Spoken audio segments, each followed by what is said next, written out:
Hello students, welcome to my channel Gautam की class. तो आज मैं बीए सेकेंड ईयर वालों के लिए ब्रिटिश पोइट्री से most important very short answer type questions लेकर आया हूं, जो कि आपके एग्जाम की दृष्टि से बहुत ही इंपॉर्टेंट क्वेश्चन हैं। सभी क्वेश्चंस इंपॉर्टेंट है। आज हम केवल इंपॉर्टेंट क्वेश्चन की बात करेंगे। आपके मॉडल या बुक में बहुत सारे प्रश्न देखने को मिलेंगे, लेकिन उनमें इंपॉर्टेंट कौन से हैं वे आपको नहीं पता होगा, जो एग्जाम की दृष्टि से इंपॉर्टेंट क्वेश्चन है। आज हम केवल उन्हीं के बारे में चर्चा करेंगे। तो बने रहिए वीडियो को अंत तक। और वीडियो में आगे बढ़ने से पहले यदि आप हमारे चैनल पर नए हो तो सब्सक्राइब जरूर करिए, जिससे आपको हमारी आने वाली नोटिफिकेशन समय पर मिल सके। वीडियो पसंद आए तो प्लीज़ वीडियो को लाइक भी जरूर कर दें। तो आइए हम बिना टाइम वेस्ट के वीडियो को स्टार्ट करते हैं। यहाँ पर फर्स्ट क्वेश्चन है, what is meant by lyric, give any two characteristics of a lyric. यानी लिरिक का क्या आशय है, यानी लिरिक किसे कहते हैं, लिरिक की किन्हीं दो विशेषताओं को बताइए। तो जो लिरिक वर्ड है वह ग्रीक भाषा के लायर वर्ड से लिया गया है। यानी the word lyric is derived from the Greek word lyre, a musical instrument, जिसका अर्थ है वाद्य यंत्र। यानी जो लिरिक शब्द हैं वह ग्रीक भाषा के लायर शब्द से लिया गया है। आपको याद रखना है कि जो लायर वर्ड है वह कौन सी भाषा का शब्द है। तो जो लायर वर्ड है वह एक ग्रीक भाषा का शब्द है, जिससे लिरिक शब्द बना है, जिसका अर्थ होता है वाद्य यंत्र। Originally it was a song meant to be sung with the lyre. इसका अर्थ हो जाएगा, मूल रूप से यह एक गीत था जो वीणा के तार पर गाया जाता था। यह लिरिक वर्ड की परिभाषा है। अब हम देखेंगे इसके कैरेक्टरिस्टिक्स, यानी इसकी विशेषताएं क्या है, लिरिक की विशेषताएं क्या क्या है। तो यहाँ पर इसकी पहली विशेषता है, it is A short musical poem. यह एक लघु गीत है, dealing with a single mood और इमोशन, जो संगीत युक्त है और एक भावना अथवा मन स्थिति को प्रकट करता है।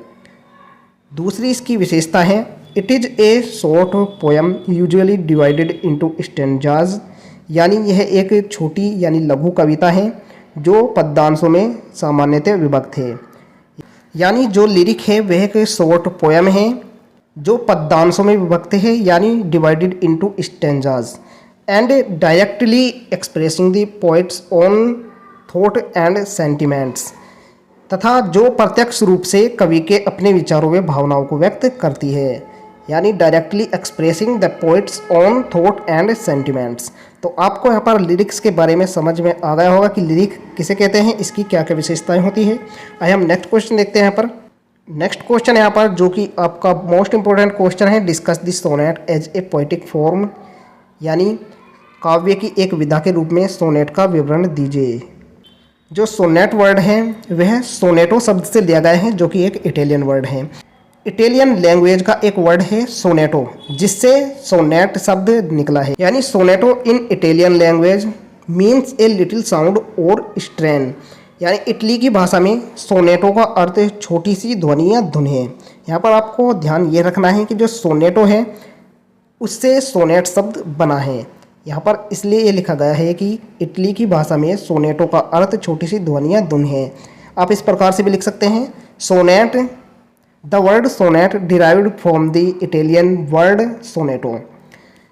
आगे देखते हैं, एज इट्स नेम सजेस्ट्स, यानी जैसा कि इसके नाम से ही लगता है, it was originally a song, यानी यह प्रारंभ में एक गीत था। Formerly it was meant to be a short poem of a lyric nature to be sung to the accompaniment of a musical instrument. यानी पहले यह किसी संगीत वाद्य के साथ गाने के लिए गीत के समान एक छोटी सी कविता होती थी। It has developed A defined structure, यानी अब इसका एक निश्चित ढांचा विकसित हो गया है। यानी it has developed a definite structure. It is a poem of 14 decasyllabic lines. यह बहुत इंपॉर्टेंट लाइन है जो कि आपको याद रखनी है कि यह 10 शब्दांशों वाली 14 पंक्तियों की एक कविता होती है। यदि आपसे एग्जाम में पूछा जाए कि सोनेट में कितनी पंक्तियाँ होती हैं, तो इसमें 14 पंक्तियाँ होती हैं। आपको याद रखना है कि it is a poem of 14 decasyllabic lines, यानी यह 10 शब्दांशों वाली 14 पंक्तियों की कविता होती है। दैट आर आयम्बिक पेंटामीटर्स, यानी जो आयम्बिक पेंटामीटर में होती है, ये पंक्तियाँ आयम्बिक पेंटामीटर्स होती है। The numbers of line, the measures and the rhyme scheme, even the development of thought must confirm at a fix pattern. यानी पंक्तियों की संख्या, ध्वनियाँ व तुकांत योजना, यहाँ तक कि विचार का विकास भी एक निश्चित ढंग से होना चाहिए। जो सोनेट की राइम स्कीम होती है वह भी आपको याद रखनी है कि इसकी राइम स्कीम होती है A B C D E F और अंत में होता है जी। यह इसकी राइम स्कीम होती है, आपको याद रखना है। यदि आपको राइम स्कीम निकालना नहीं आता है तो मैं आपको बता देता हूँ। जो भी किसी लाइन के अंत में राइम होता है उससे अगली जो पंक्ति होती है यदि वो मैच कर रहा है तो उसे ए माना जाता है, और यदि वो मैच नहीं कर रहा है तो उसे बी माना जाता है। यानी नेक्स्ट पंक्ति को बी माना जाता है यदि वो मैच नहीं कर रहा है। यदि मैच कर रहा है, यदि किसी लाइन का अंतिम शब्द दूसरी लाइन के अंतिम शब्द से तुक मिला रहा है तो उसे ए कहा जाता है। यदि तुक नहीं मिला रहा है तो दूसरी लाइन के अंतिम शब्द को बी मान लिया जाता है। इस प्रकार से राइम स्कीम चलती रहती है। आगे सी डी, इस प्रकार से ई एफ, इसी प्रकार से आगे राइम स्कीम चलती रहती है। आइए हम नेक्स्ट क्वेश्चन देख लेते हैं। यहाँ पर give the two kinds of sonnet, यानी सोनेट के दो प्रकारों को बताइए। बहुत ही इंपॉर्टेंट क्वेश्चन है, आपके एग्जाम में अक्सर पूछा जाता है। तो हम यहाँ पर देख लेते हैं। According to their structure sonnet are of two kinds, यानी सोनेट के जो है वे दो प्रकार होते हैं। संरचना के अनुसार सोनेट के दो प्रकार होते हैं। वे कौन कौन से हैं? पहला यहाँ पर पेट्राकन और द इटालियन। पहला है पेट्राकन सोनेट, या इसे इटालियन सोनेट भी कहा जाता है। दूसरा यहाँ पर शेक्सपियरियन और इंग्लिश, यानी शेक्सपियरियन सोनेट या फिर English sonnet. Petrarch divided the sonnet into two part, the octave and the sestet. यानी जो पेट्रार्च थे उन्होंने सोनेट को दो भागों में विभाजित किया, ऑक्टेव तथा सेस्टेट में। यहाँ पर जो ऑक्टेव होता है, ऑक्टेव में 8 पंक्तियाँ होती हैं। यदि आपसे एग्जाम में पूछा जाए कि ऑक्टेव में कितनी पंक्तियाँ होती हैं तो इसमें 8 पंक्तियाँ होती है। और इसमें जो है समस्या बताई जाती है या कोई प्रश्न पूछा जाता है या एक भावात्मक या भावनात्मक तनाव व्यक्त किया जाता है। और जो सेस्टेट होता है इसमें 6 पंक्तियाँ होती है और इसमें प्रश्नों का उत्तर दिया जाता है या समस्या का समाधान किया जाता है और किसी भी प्रकार के तनाव को दूर किया जाता है। नेक्स्ट क्वेश्चन यहाँ पर home does the poet tribute rugby चपल, यानी रग्बी चपल में कवि किसे श्रद्धांजलि देता है? इसका आंसर हो जाएगा यहाँ पर रग्बी चपल इज ए पर्सनल एलिजी, यानी रग्बी चपल जो है एक व्यक्तिगत गीत है यानी शोक गीत है। Where poet mourns the death of his father, जिसमें जो कवि है वह अपने पिता की मृत्यु पर विलाप करता है। He remembers of his father who died 15 years earlier, यानी वह जो है कवि है वह अपने मरे हुए पिता को याद करता है जो कि 15 वर्ष पहले ही गुजर चुके हैं। नेक्स्ट यहाँ पर write a note on sonnet in England, यानी सोनेट इन इंग्लैंड पर एक नोट लिखिए। तो इसका आंसर आपको लिखना है sonnet writing begin in England during the reign of Queen Elizabeth, यानी जो इंग्लैंड में सोनेट का आरंभ हुआ वह रानी एलिजाबेथ के शासनकाल में हुआ था। व्याथ सरे सिडनी एंड स्पेंसर, यानी व्याथ सरे सिडनी और स्पेंसर जो थे were the earliest composers of the sonnet, यानी सोनेट के प्रारंभिक रचनाकार थे। देन कैम शेक्सपियर, और उसके बाद जो है शेक्सपियर आए। He gave new beauty and flexibility to the sonnet, जो शेक्सपियर थे उन्होंने ही सोनेट को नई सुंदरता व लचीलापन दिया। अकॉर्डिंग टू वर्ड्सवर्थ, यानी वुडवर्थ के अनुसार विद दिस की, यानी इस चाबी के द्वारा शेक्सपियर अनलॉक्ड हिज हार्ट, यानी शेक्सपियर ने अपने हृदय के रहस्यों को खोल दिया। He altered the rhyme scheme of the sonnet, यानी उन्होंने सोनेट की तुकांत योजना को बदल दिया। And divided it into 3 quatrains and एक कॉपलेट, और इसे 3 चतुष्पदी और एक द्विपदी में बांट दिया। द्विपदी आपको पता ही होगा कि द्विपदी दोहे को कहा जाता है। The rhyme scheme is A B C D E F G G, और इसकी जो राइम स्कीम है उसको उन्होंने A B C D E F और जी जी में कन्वर्ट कर दिया। This new form is known as the Shakespearean sonnet, इस नए रूप को शेक्सपियरियन सोनेट कहा गया। नेक्स्ट क्वेश्चन है यहाँ पर, what do you know about ode, यानी ओड के बारे में आप क्या जानते हैं। तो आइए हम देखते हैं ओड क्या है। तो ode is also kind of lyric, यानी जो ओड है वह एक प्रकार का गीत ही है, यानी यह एक प्रकार का लिरिक है। But much more lengthy and elaborate, जो काफ़ी लंबा और विस्तृत होता है। The ode is always in the form of an address, यानी यह सदा एक संबोधन के रूप में होता है। इट इज़ एक्सल्टेड और dignified both in language and thought, और भाषा अथवा विचार दोनों में ही महत्वपूर्ण और अच्छा होता है। It has a logical development of thought, यानी इसका जो विकास है वह तार्किक रूप में होता है। इट में either be regular following a fixed stanza form, यानी इसमें पद्यांश का सुव्यवस्थित रूप हो सकता है, और irregular in which the stanzas used very in their metrical structure, या अव्यवस्थित स्वरूप जिसमें छंद का स्वरूप पृथक पृथक होता है। तो यह ओड की परिभाषा है। आइए हम नेक्स्ट क्वेश्चन देखते हैं। Into how many parts is an ode divided, यानी ओड जो है ओड को कितने भागों में बांटा जा सकता है। तो इसे 2 भागों में बांटा जा सकता है। वे कौन कौन से भाग हैं? दी होरेशियन ओड और लेस्बियन ओड, यानी होरेशियन ओड और लेस्बियन ओड, या फिर पिंडारिक ओड। इसे 2 भागों में बांटा जा सकता है, होरेशियन ओड या लेस्बियन ओड और Pindaric ode. The Horatian ode derived its name from Horace, यानी होरेशियन ओड का नामकरण जो हुआ है वह होरेस से हुआ है, जो लैटिन का कवि था, यानी the Latin poet. This kind of ode is intense and personal, यानी इस प्रकार का ओड जो है वह घनीभूत व निजी होता है। अब हम बात करेंगे कि पिंडारिक ओड क्या है। तो Pindaric ode is also known as Dorian ode, Pindaric ode को डोरेन ओड के नाम से भी जाना जाता है। So named after the district and dialect in which it arose, यानी इसी नाम के क्षेत्र में इसकी व्युत्पत्ति हुई थी। And it got it name पिंडारिक after the ancient Greek poet Pindar, यानी इसका पिंडारिक नाम जो है वे प्राचीन यूनानी कवि थे एक पिंडार, उन्हीं के नाम पर इसका नामकरण हुआ है। आइए हम यहाँ पर नेक्स्ट क्वेश्चन देख लेते हैं। नेक्स्ट क्वेश्चन है, in which war did Ulysses fight, यानी यूलिसीज ने किस युद्ध में भाग लिया था। Ulysses is the Roman name for Odysseus, यानी ओडिसियस का रोमन नाम ही यूलिसीज है। He fought in the 10-year Trojan war in mid 13th century BC, उसने 10 वर्षीय ट्रॉय के युद्ध में भाग लिया था जो ईसा पूर्व 13वीं शताब्दी के मध्य में लड़ा गया था। तो उन्होंने एक युद्ध हुआ था ट्रॉय, उसमें भाग लिया था जो 13वीं शताब्दी के मध्य में लड़ा गया था। आइए हम यहाँ पर नेक्स्ट क्वेश्चन देख लेते हैं। नेक्स्ट क्वेश्चन है, how many forms are there in ode, यानी ओड के कितने प्रकार हो सकते हैं। तो ओड के प्रकार हो सकते हैं दी डोरेन और पिंडारिक ओड, सेकंड है दी लेस्बियन और होरेशियन ओड, थर्ड है दी इंग्लिश और इरेगुलर ओड। ये 3 प्रकार ओड के हो सकते हैं। पीबी शेले रोट, यानी पीबी शेले ने लिखा है ode to the west wind, उन्होंने एक ओड लिखा है ode to the west wind.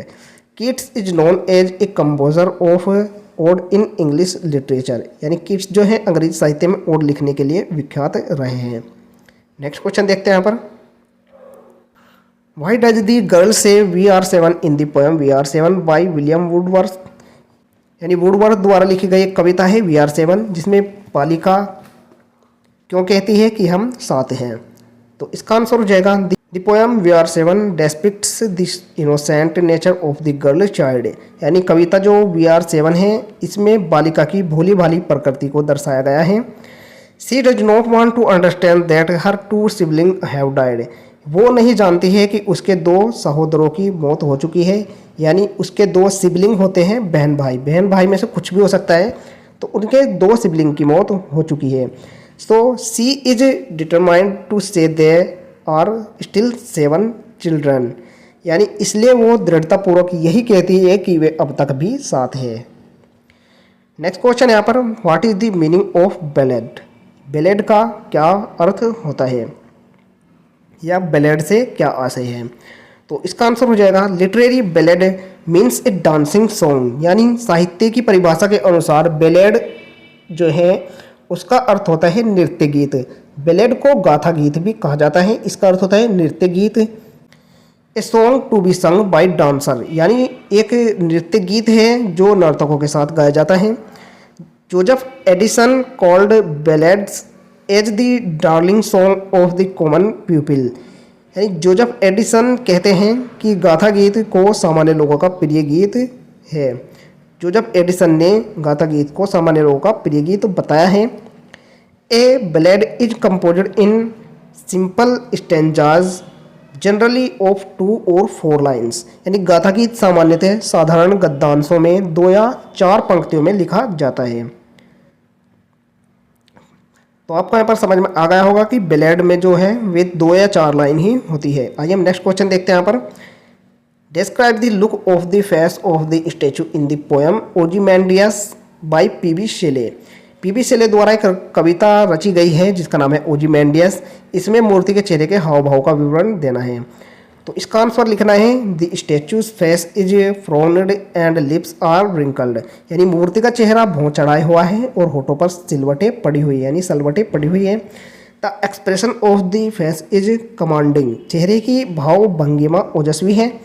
The expression shows that the sculptor understood the emotion of the person in statue, यानी चेहरे के भाव से ही ऐसा दिखाई देता है कि जो शिल्पकार हैं, इसके स्कल्प्टर हैं, इस व्यक्ति की भावनाओं को समझता है जो इस मूर्ति में दिखाई देता है। नेक्स्ट यहाँ पर a ballad is impersonal discuss. Ballad एक भावप्रवण रचना है, इसकी विवेचना करनी है। तो इसका आंसर हो जाएगा the ballad is a short story in verse, यानी बैलेड जो है वास्तव में कवि में लिखी गई या गढ़ी हुई एक छोटी कथा ही है। बैलेड को हिंदी में आल्हा भी कहा जाता है। तो जो बैलेड है वास्तव में काव्य में लिखी या गढ़ी गई एक छोटी कथा ही है। Originally intended to be sung to an audience, जो कि श्रोतागण की प्रसन्नता के लिए सामूहिक रूप से गाया जाता था। It is of thrilling adventure, यानी यह रोमांच कर देने वाली शौर्य गाथा को प्रकट करता है। या ए फैमिली डिसएस्टर, या फिर पारिवारिक विखंडन वे उसमें आए बवंडर को दर्शाता है। Love and war and the life, या फिर प्रेम व युद्ध के विषयों को ओजस्वी रूप से सामने रखता है और जीवन के जुझारूपन से रूबरू कराता है। Most of the ballads have come from Scotland, यानी मोस्ट ऑफ द जो बैलेड है वे स्कॉटलैंड से ही आए हैं। In treatment A ballad is impersonal without giving an identity और पर्सनैलिटी ऑफ द कंपोजर। विवेचना की दृष्टि से यह निजतावाचक कदापि नहीं होता, अर्थात रचनाकार के नाम या अन्य किसी प्रकार के परिचय का इसमें कोई स्थान नहीं होता। The ballad never has a personal touch, यानी बैलेड में रचनाकार का ब्यौरा कभी भी नहीं दिया जाता है। नेक्स्ट क्वेश्चन है यहाँ पर the ballad arises out of folk literature discuss, यानी बैलेड जो है उसकी व्युत्पत्ति लोक साहित्य से हुई है, इसका विवरण दीजिए। तो in reality the ballad is the song of adventure, यानी जो बैलेड है इसका संबंध शौर्य गाथा से रहा है। Like an epic the ballad arise out of folk literature, महाकाव्य के समान ही आल्हा यानी बैलेड की उत्पत्ति का स्रोत भी लोक साहित्य ही रहा है। It is one of the oldest form in literature, यानी अंग्रेजी में यह सर्वाधिक प्राचीन विधाओं में शामिल है। Originally it was song from village to village, यानी प्रारंभिक अवस्था में गांव-गांव में इसका गायन किया जाता था। नेक्स्ट क्वेश्चन देखते हैं हम यहाँ पर, is ballad A narrative poem, यानी क्या बैलेड एक वर्णनात्मक कविता है? तो इसका आंसर हो जाएगा ballad is the lightest and shortest form of the narrative poetry, यानी वर्णनात्मक प्रकार की कविता में बैलेड जो है हल्की वे छोटी कविता होती है, यानी ये सबसे छोटी कविता होती हैं। It deals with short anecdotes, यानी इसमें छोटे छोटे उपाख्यान दिए होते हैं। Local legends and tells them in the simplest language with A light matter, यानी स्थानीय लोक कथाओं का समावेश इसमें रहता है जिनकी व्याख्या सीधी सरल भाषा में हल्के छंदों में की जाती है। नेक्स्ट क्वेश्चन है यहाँ पर जो कि इम्पोर्टेंट क्वेश्चन है, व्हाट इज ड्रामेटिक मोनोलॉग, यानी ड्रामेटिक मोनोलॉग क्या है? The dramatic monologue is part drama and part poetry, यानी जो ड्रामेटिक मोनोलॉग है एक रूप में नाटक का हिस्सा है तो दूसरे रूप में है काव्य की एक विधा भी है। It is speech in the poetic medium, यानी यह यानी कविता को माध्यम बनाकर किया गया यह एक संभाषण है। It is not strictly A dramatic form of art. वास्तविकता तो यह है कि अपने मूल रूप से इसका जुड़ाव नाटक से है नहीं। It is not intended for presentation to an audience, क्योंकि इसकी प्रस्तुति रंगमंच द्वारा नहीं की जाती है और न ही इसके लिए दर्शकों को कतार में होना आवश्यक होता है। It is a poetic form, यानी यह काव्य की एक विधा है। In the monologue the presence of a silent second person is supposed to whom the arguments of the speaker are addresses. देखिए, इसके अंतर्गत एक पात्री अभिनय के दौरान एक अन्य व्यक्ति की कल्पना कर ली जाती है जो प्रस्तुतकर्ता की वाणी यानी आवाज द्वारा वार्तालाप को समझ रहा होता है, यानी उसकी बातचीत को यह समझ रहा होता है। नेक्स्ट क्वेश्चन यहाँ पर जो कि बहुत ही इंपॉर्टेंट क्वेश्चन है आपके एग्जाम के लिए, what is a Petrarchan sonnet, यानी कि पेट्राकन सोनेट क्या है। तो Petrarchan sonnet is also called as Italian sonnet, यानी इस पेट्राकन सोनेट को इटालियन सोनेट भी कहा जाता है। It is a kind of sonnet, यानी सोनेट का यह एक प्रकार है। It is divided into octave and sestet, यह ऑक्टेव और सेस्टेट में बटा होता है, यानी इसका विभाजन ऑक्टेव और सेस्टेट में हुआ होता है।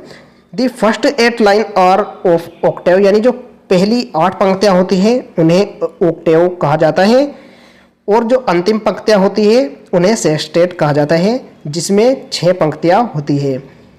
मैंने आपको पहले ही बताया था कि जो ऑक्टेव होता है उसमें प्रॉब्लम्स दी जाती है और जो सेस्टेट होता है और जो सेस्टेट होता है उसमें उसका समाधान किया जाता है, या ऑक्टेव में प्रश्न पूछे जाते हैं और उसका उत्तर होता है सेस्टेट में। नेक्स्ट यहाँ पर what is meant by the term epic, यानी शब्दावली महाकाव्य का क्या आशय है, यानी महाकाव्य किसे कहा जाता है। तो इसका आंसर हो जाएगा epic is truly A narrative poem, यानी वास्तविक अर्थों में महाकाव्य एक वर्णनात्मक कविता है, यानी epic is truly A narrative poem. Sometimes it may be A cycle of poems, यानी कभी कभी ये अनेक कविताओं का मिला जुला रूप होता है। विद सम ग्रेट डीड, जिसमें किसी बड़े कार्य की भावभूमि का चित्रांकन किया जाता है। Often the founding of a nation और द फॉरगिंग ऑफ नेशनल यूनिटी, इसमें प्राय किसी राष्ट्र निर्माण की योजना रहती है या राष्ट्रीय एकता का प्रतिबिंबन होता है। एंड रिलीजियस और cosmological themes are used frequently, और धार्मिकता और सार्वभौमिक तत्वों का समावेश इसमें बहुत ही पाया जाता है। आइए हम नेक्स्ट क्वेश्चन देखते हैं। यहाँ पर बहुत ही इंपॉर्टेंट क्वेश्चन है, व्हाट इज एन एलिजी, यानी एलिजी का क्या तात्पर्य है। एलिजी को हिंदी में कहा जाता है शोक गीत। तो elegy as known today is a song of lament, यानी आधुनिक काल की एलिजी जो है उसे शोक गीत के रूप में जाना जाता है। It was not so in ancient Greece, यानी प्राचीन यूनान में ऐसा नहीं था। When any song written in dactylic hexameter would be called an elegy, यानी तब इसको डेक्टाइलिक हेक्सामीटर में रचा जाता था। The content was not the main question, तब विषय वस्तु का महत्व नहीं होता था। The term elegy covered a wide range of subjects, यानी एलिजी के अंतर्गत विस्तृत फलक का समावेश होता है, यानी इसके अंतर्गत विस्तृत विषयों का समावेश होता है। Both grave and gay written in the elegiac measures, यानी इसमें गंभीर व हल्के दोनों फलक दर्शाए जाते हैं, यानी इसमें गंभीर व हल्के दोनों विषयों को दर्शाया जाता है। नेक्स्ट क्वेश्चन यहाँ पर give 3 salient features of the elegy, यानी एलिजी की 3 प्रमुख विशिष्टताओं का विवेचन कीजिए।